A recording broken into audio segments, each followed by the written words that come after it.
The opinions expressed in the following programs are those of the participants and do not necessarily reflect those of Rogers nor Rogers TV. This program is brought to you by Ignite TV. Now you're in command.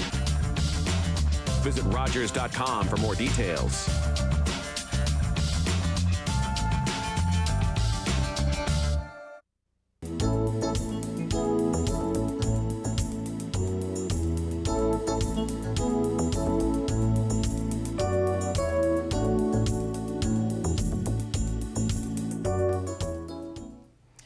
Welcome to In Conversation with Alethia. I am your host, Alethia O'Hara-Stephenson.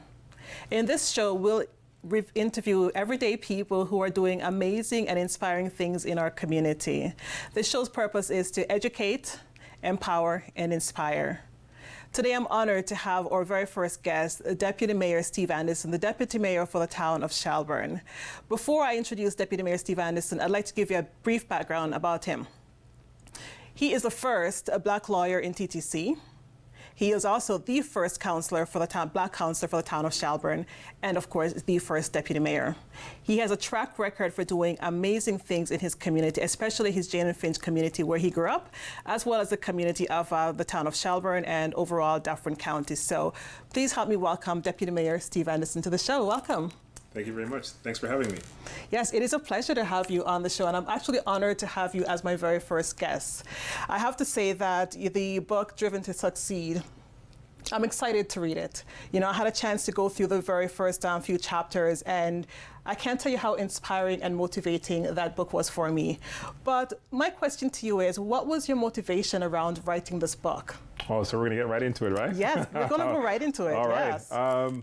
Well, the reason why I wrote the book, and again, thanks for having me. I look forward to seeing great things with your show. So, and I'm very honored to be your first guest. But the reason why I wrote the book was really just to inspire our youth and our young people, to let them know that the slogan that I use, it's not how you start in life, it's how you decide to finish, and that you could come from challenging backgrounds, encounter difficult obstacles in your life, but if you persevere, surround yourself with the right people and really believe in yourself, anything is possible. So it's my hope that I'm able to share bits and pieces of my journey, again, the challenges that I faced, because oftentimes people look at success and they think it must have been an easy path, an easy journey, right? They see the finished product, and it's not, life doesn't work that way. I mean, we may see that on social media, but that's not the way real life works. And so the book is really to show the ups and downs, the roller coaster ride,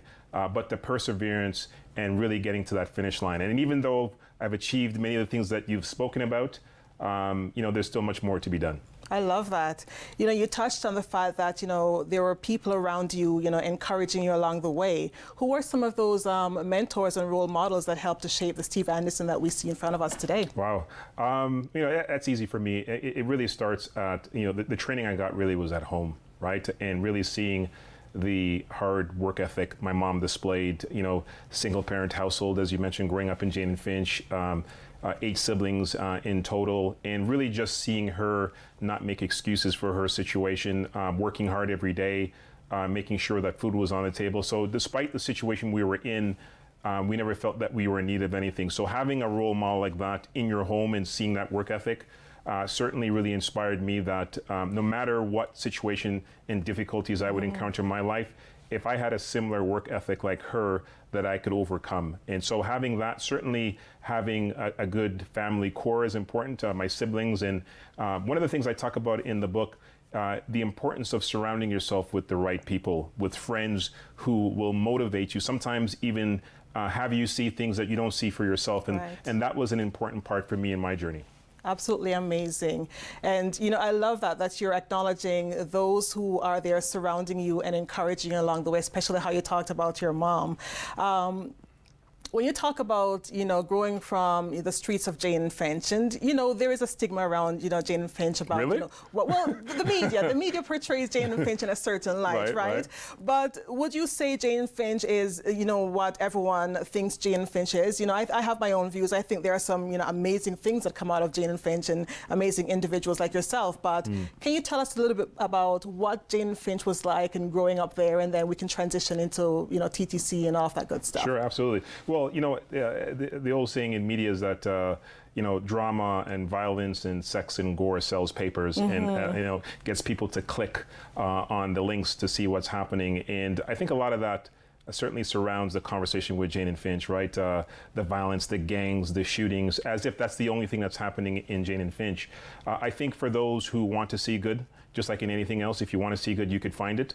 And there's certainly a lot of good in Jane and Finch. I'm just happy to be one of those examples of the good that is there. And so that's why it's important for me, no matter where I go, what platform I have, never to forget my roots and where I came from. And I'm always proud to talk about how I came from humble beginnings at Jane and Finch. And it's important because I want to make sure that people are able to see where I'm at right now, especially in that community, our young and our youth, and to let them know that this ascent is possible for them. Absolutely amazing. And I know you have been going back into your Jane and Finch community on a regular basis, talking, giving conversations, and having conversations with the young people in the schools and in the community itself. You even have an award, I believe, in the Jane and Finch community. Can you touch on that a little bit and the inspiration behind that? Yeah, thanks for bringing that out. Yeah, I mean, this is an award that my best friend Ian Daly, who's also a lawyer, we both grew up in Jane and Finch, and as I mentioned, we find that it's important to give back. It's this notion of achieving a certain level of success and forgetting where you come from. That's not what we subscribe to. So we understood, both of us, the importance of somebody lending us a hand, inspiring us, and we feel it's important that we return that favor, as they would say, pay it forward. And so we're blessed enough to be able to go back to many of the schools in Jane and Finch and to hand out achievement awards, really just to inspire the youth to pursue excellence. Powerful excellence. That's what you're all about, and that's what this book is all about, right? Driven to succeed. So, going through this process, what did you learn about yourself? Like, I can imagine you had to go back and you had to go deep and go into some memories, your memory archive, and talk about your childhood, relive your childhood. But in that process, what did you discover about yourself? How much I buried things, to be honest with you. Many things that happen in our lives, we tend to, I guess depending on what it is, to be honest, but we try to sort of move past it, right? With the things that we have, whether it's families, job, there's very little time to really dwell on what happened 20 years ago, 15 years ago, much less even when I was a child growing up in Jane and Finch. The writing journey, as you said, forced me to relive all of those experiences, whether it was the separation of my parents, the impact that had on me, the trouble that I got into as a youth as a result of dealing with that trauma, as I refer to it as in the book. So it allowed me to go down that path. Much of it was difficult. Thinking about how I felt as a child, the feeling of my father not being there, and what that did for me, sort of my psyche and how I viewed myself and how I valued myself. Those were things I was happy to bury. But again, going through this journey forced me to face those demons head on and to address them. And I'm glad that I did. And I think, and what I hope is the reader is going to feel that sense of authenticity when they read the book and really get a feeling that I have a better understanding of who this gentleman is. And that's the hope. That's amazing. And so if I could sum that up, this process has made you stronger, more confident than the man that you were before, because you're able to overcome some of those demons and fears that you had from a childhood. Yeah, I mean, I think when you bury things, you're not really moving on, to be honest with you, and they're just bound to resurface. So I think at some point it's best to address whatever the issues are in your life and take them head on. And for me, as I mentioned, I buried them quite some time ago. But again, this writing allowed me to face those demons head on, and I feel that I'm better for it. It helps me to understand the person that I've become, maybe some of the decisions that I've made, why I've made those decisions, some of the fears that I have, why I have those fears. And so instead of wondering, how did I become this person, going back and looking allowed me to not only discover for myself, but I've also discussed my journey with my family, my siblings. Wow. When I told them I was writing this book, and then they were able to share stories with me, fill in some of the blanks that I had as I was recalling my own stories. And so it was helpful, therapeutic for them, funny as well. And they're excited to certainly get their hands on the book and learn more about sort of how I saw it living in that same household. Amazing. So can we expect any funny stories from this book? Well, I mean, I'll leave that for the reader to gauge. I think there are going to be a few laughs. Yeah. I think, most people see me as a deputy mayor and they think, okay, this real serious guy, is responsible for the town of Shelburne and Dufferin County as a whole. And so they just think that, I was born serious and that's how I conduct myself. But I think, when people take a look-see of that, I think there will be a few laughs in there as they see some of the things that has happened to me. But at the end of the day, what I really hope for the most is that when they put down the book, they feel a sense of inspiration. Yes, this is targeting the youth, but this is for everybody. And my hope is that people will leave this book feeling better than before they picked it up. Awesome. One of the things that we won't get a lot of time to delve into it, but I want to touch on your transition, graduating from law school and articling with TTC. Can you walk me through that journey? I know you talked about it in the book where, you had your first interview and your second interview and you were successful. What was that process like for you? As I describe in the book, talk about, going back and it was surreal. And I don't even think that I sat down and gave a lot of thought to what that all meant. I mean, here I was, this skinny kid in Jane and Finch that would get up in the morning with my mom and take the TTC bus all the way to church.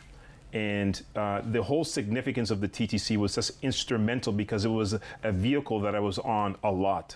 And to go from that kid that would run to the back of the bus to sit in my favorite seat to now working as a lawyer for that institution, it was almost as if my life had come full circle, working for that organization. So the fact that I was able to get hired out of all the applicants, considering where I had come from, it really meant a lot to me for sure. Wow. Is that where your slogan comes from? It's not where you start, but how you finish. Is that where that phrase came about, or? Yeah, I mean, I think it really was birthed by the fact that, again, you could start in difficult circumstances, but you don't have to stay in difficult circumstances. It's how you decide to react to the obstacles and the challenges in your life that's going to define your legacy. And I think the story is a good example of that. That's powerful.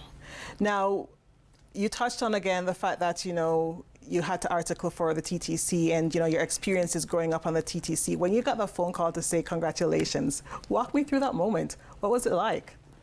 I got a job. I think most students can relate. You're in university and, you're one step closer to accomplishing your dream. And I'm thinking, man, I got a job. Like, when people read this book, they'll see that the pathway to law school and actually ending up to the point where I was able to interview the TTC was not a straight road. I'm talking about twists and turns. Like, you have to hold on to your seat to really follow me on this journey, my law school journey, ending up at the TTC.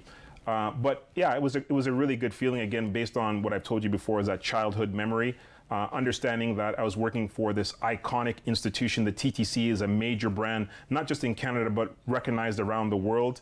And here I am, this young black skinny kid from Jane and Finch, now working at the TTC in this prominent position. So it was exciting. It was exciting to share with my family. They were very proud. And yeah, I'm fortunate to continue to be there even now, 17 years later. That's amazing.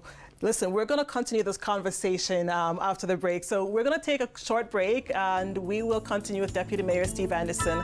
We'll talk a little bit more about his intro into politics. So we'll be right back. Thank you.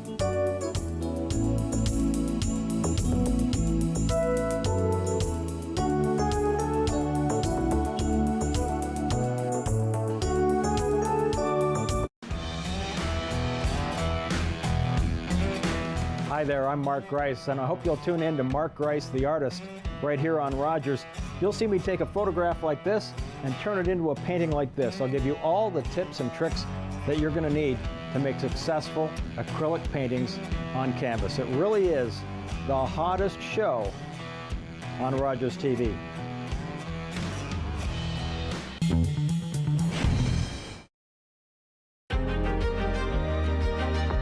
You're watching Rogers TV.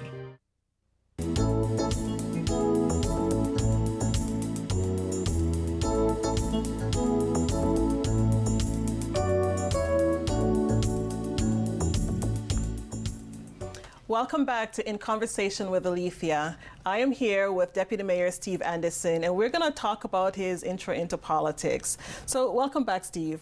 So again, we're here talking about Driven to Succeed and, your transition from, TTC lawyer guy growing up in Jane and Finch and, the privileged seat of Deputy Mayor of the town of Shelburne. What was that journey like? When you were younger, did you have aspirations of becoming a politician? Absolutely not. This is something that I wouldn't say I stumbled into, but there were certainly experiences that, or events, I should say, that happened that really drove my interest into politics. Growing up, to be quite honest with you, in Jane and Finch, I didn't really see a lot of people that really looked like me where I thought this was possible. Mm-hmm. So it wasn't something that I envisioned at the time, but it was when I was working in my first couple of years of the TTC, that there was a shooting in, it was referred to as the Danzig shooting. It was a shooting at a barbecue, a community barbecue. Right. And I was at my office and I was thinking to myself, like, at that point in my career, I was already doing talks in schools, trying to motivate kids across the GTA to achieve excellence, as you say, as you mentioned before. And so when this happened, I was at my desk and I thought to myself, there's more I could do. Mm-hmm. I'm speaking in schools. I do believe I'm making a difference, but is there more that I could do to change the trajectory of some of the pathways that some of these youths were taking? And so at my desk, I found out who the local politicians were in the area. I reached out to them and said, listen, I'm a lawyer with the TTC. I have this platform. Mm-hmm. What could I do to help? And to my surprise, within minutes afterwards, both gentlemen responded to me and said, let's meet, let's talk. One being Mario Sergio, he was the MPP for the area, one of the areas that I reached out to. That includes the Jane and Finch area. Right. And he said, listen, why don't you come down and I'm going to invite you to a roundtable discussion with Dr. Eric Hoskins, who was the youth minister, I believe, at the time. And so I sat there with him and other community advocates as we talked about how to end gun violence and create youth opportunities, et cetera, et cetera.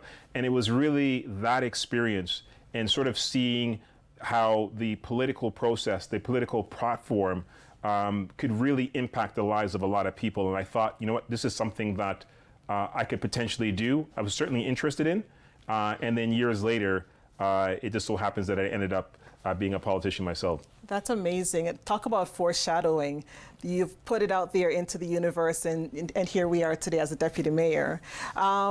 Before we move to your deputy mayor position, let's talk about what that experience was like, because by then you were, a well-known TTC lawyer, with a number of awards, and you had the opportunity to go back into your Jane and Finch community with the MP and, the Dr. Hoskins, and meet the community and come up with a solution, a plan to make the community better. What was that like, and how were you able to work with the community? Well, I mean, when you really care to make a difference, you are looking to find solutions and be part of solutions. And so what was it like? It was an amazing experience. It was life-altering for me. Obviously, mm-hmm. I ended up in politics, and I think that experience there really had a lot to do with that. Again, it was really seeing how the political platform could really impact a lot of lives. Again, I was working in schools, I was, talking to youth, but this platform afforded me an opportunity to reach and connect with a lot more people and potentially and hopefully improve the lives of our community and the people in our community. So it was a great experience. Amazing. And you talk about giving back to the community and impacting our young people especially. What is that like? And I know you've had interviews in the past where you talked about, the experience of walking into a school and seeing how our young people respond to you. In your own words, what was that like? Wow. It's rewarding to see youth look at you and feel hope and inspiration. And so how is it like? How does it feel? It's very emotional. Yeah. To know that these people or these young people are potentially seeing themselves in you and what is possible. I talked about when I was growing up in Jane and Finch, not seeing somebody that looked like me in a political position of authority, in a high-ranking position. And so when I see them, I see them sort of looking ahead as to what is possible. And to me, that's in large part what it's about. It's about using this platform to inspire people who would never even considered that this was possibly for them. Maybe some people told them politics is not for you. Maybe it should be sports. It should be something else.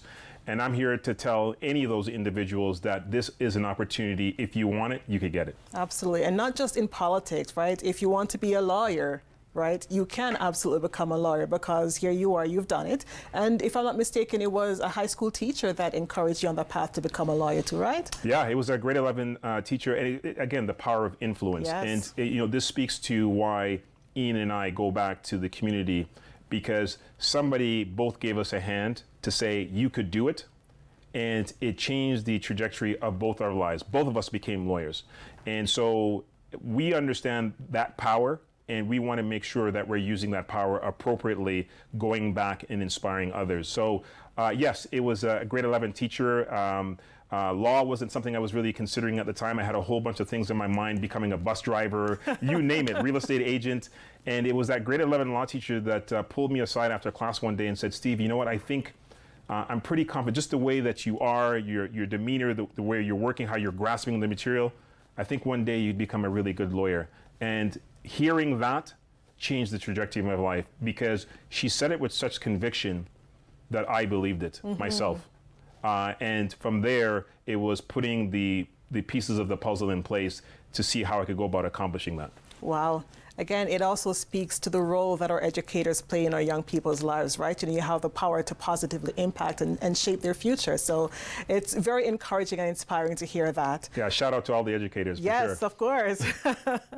When you talked about, again, in the book, your transition into politics now, and you were first appointed as a councillor for the town of Shelburne, and of course you were the first Black councillor, right? That comes with a certain amount of pressure, right, and responsibility. What was that journey like? What was that process like for you, from being sworn in and then sitting in that position? And I would say, and this may sound surprising, maybe not for a lot of people who may be in a similar position, it felt lonely. And it's not like I didn't have supporters around me, my family, my friends, who were there from day one, always there with an encouraging word, reminding me what was possible. But it felt lonely in the sense that even though they were there in the background, in the environment that I was in and navigating it, I was the only one. And so I don't know if the people that were there could understand sort of the thought and the feelings that I had, being the only racialized person around the table. And so when you talk about the pressure, there's an immense pressure. There's immense pressure because A, you don't want to let your community down. Right. B, you don't want to let yourself down. But as a racialized candidate or an elected official, there's also a sense that you feel like you have to be perfect because you don't want to mess things up for somebody else who may be looking to pursue that opportunity. And so in the book, I talk about, feeling like you have to be Superman, jump over tall buildings and, run past speeding trains, demonstrate that level of perfection because you feel that you have to, because you don't want to ruin it for somebody else. And so that in itself creates a lot of pressure, in addition to the other things that you would normally sort of pile on yourself. And so that was difficult to deal with for a period of time, for sure. Interesting. Now, I'm going to throw a curveball at you. How do you manage your day-to-day? Because I know you're very active in the community. Of course, you're now very active as the deputy mayor, but you also have a full-time job still at TTC. How do you manage, for any young person going, listening right now, or any adult for that matter listening, would want to know some of the tricks of, of the trade and how you are able to keep your sanity and, excel in all the things that you're doing, work, politics, community, etc., and family? That's a good one. I'm still figuring that out myself. So young folks, if you're watching and you're listening, I look day by day. Yeah. Sometimes I'm amazed myself how I am able to balance both. But quite honestly, it comes down to time management and prioritizing sort of your schedule and staying on top of it, right? Writing things down, whether it's a paper calendar, electronic calendar, but at the same time still, if it's possible, making time for yourself, your family, and your friends, etc. So it's a really delicate balancing act, but I enjoy what I do, and with these positions come responsibility and sacrifices, and these are sacrifices that I'm prepared to make. But thankfully, I do have people around me that keep me focused, keep me driven, but it's difficult, I'm not going to lie. It's challenging. What is the biggest lesson that you have learned as deputy mayor? The biggest lesson, I would say, that's a really good question. What's the biggest lesson? That not everything that you seek to do, you're able to accomplish, and to be okay with that. People get into politics, they have a lot of ambition, they have a lot of ideas, they want to get a lot of things done. And if you're fortunate, you're able to get the majority of it done. If you're really, really fortunate, you might be able to get all of it done. But if you don't, it's okay. I think at the end of the day, what people care about is, did you really try while you were there? Did you really try to make a difference? And if you fell short on a few items, I think people are understanding of that. But it's the overall effort that I think people focus on. And so that was one of the lessons that I learned. I came in bright-eyed, a lot of ideas. I want to do this, I want to do that. Yep. I've been fortunate to accomplish a lot of things, but some things that I've wanted to accomplish, I haven't accomplished as of yet. And I'm hoping that when the next election comes around, that if I do decide to run, that I'll be given another opportunity to finish many of the things that I've started. Wonderful.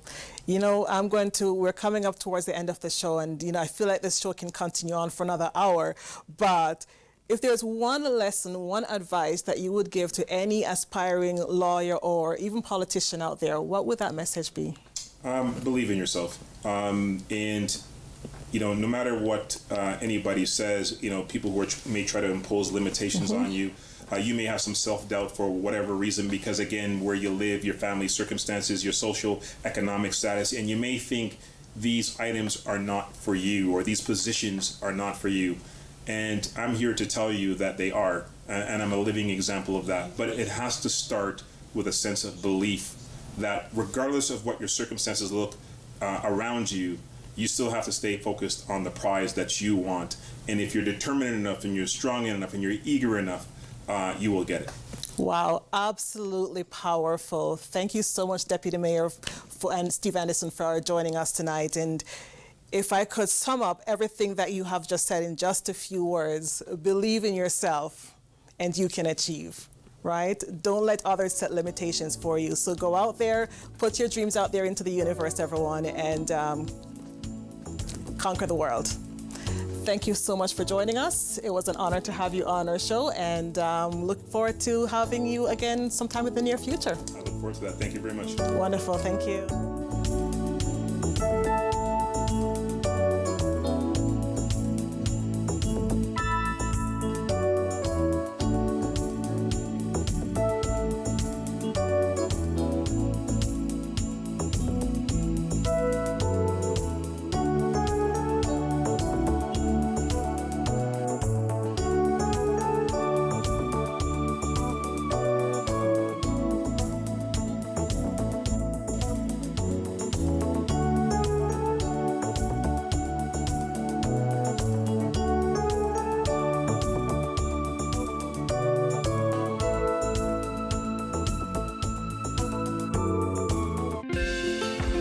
Call the Rogers TV viewer response line, email us, or connect with us on social media.